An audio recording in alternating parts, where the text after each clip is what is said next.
Mau makan udang butter? Tidak mau? Okey, tidak apa. Nanti kita masak udang butter. Tapi yang pertama kita akan ambil udang. Udang ini ada 12 ekor.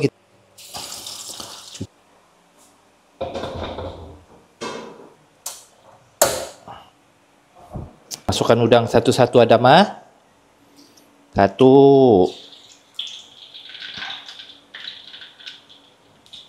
Dua. Tiga. Daun kari, butter, telur 4 biji.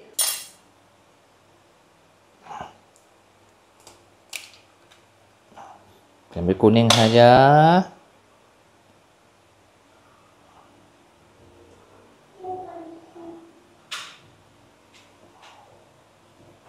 Kuning saya kita ambil. Kita akan masak udang butter. Kita akan pasang kuali dan kita akan pastikan kuali ini kering.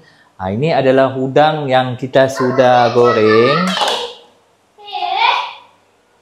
Ini daun kari. Ini butter. Okey, kita akan masukkan butter. Masukkan butter.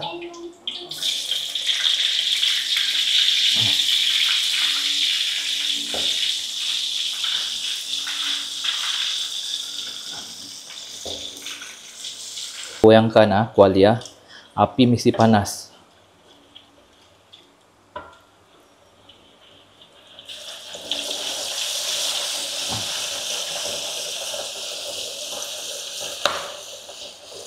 Kita goyang-goyang, tidak boleh lama kerana cepat ni.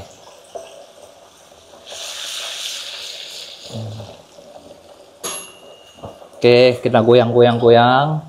Kerana tangan kena cepat Okey, daun kari.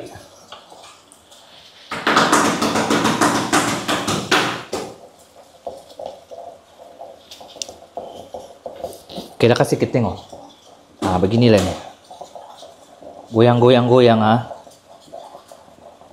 Ini pertama kali kita masak, tengok YouTube. Sebab si Adam mengamuk-ngamuk ni. Kita tapislah minyak ni.